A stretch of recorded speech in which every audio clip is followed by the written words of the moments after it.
243 газди се спасија, а 344 може кривично да одговараат за злоупотребата на државните пари за исплата на минималец за работниците. Финалниот список денеска патува кон обвинителството, потврдија за Телма од Генералниот секретаријат. Газдите кои минималецот за работниците си го ставија во джеб, покрај што ќе ги враќаат парите, ќе заработат и парични казни, а им се заканува и казна затвор од 1 до 10 години. Денеска ќе биде пуштен списокот до обвинителство. На обвинителството останува да утврди дали има основ за покренување на постапка. Но како се ажурираше списокот, така испаруваа и фирмите. Па така првично УЈП објави дека вкупно 708 газди за 2 месеци не исплатиле околу 385.000 евра на над 1700 вработени.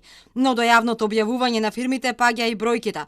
Првичниот список беше со под 600, за финалниот список да брои 344 компании неплаќачи.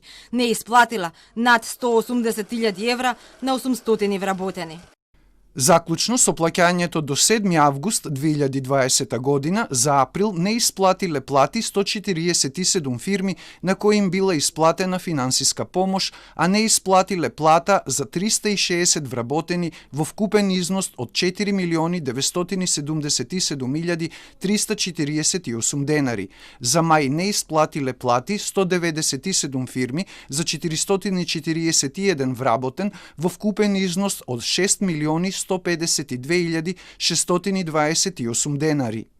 Другите пак 243 газди кои, иако ги пробија сите рокови, владата им прогледа низ прсти, исплатила 140.000 евра за 2 месеци на 621 вработен.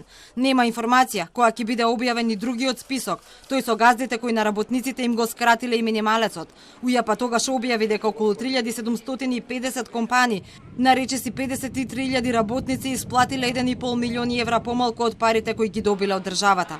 Овие компании ги проверува трудовиот инспекторат. Јавноста жестоко реагираше на манипулациите со државните пари за работниците.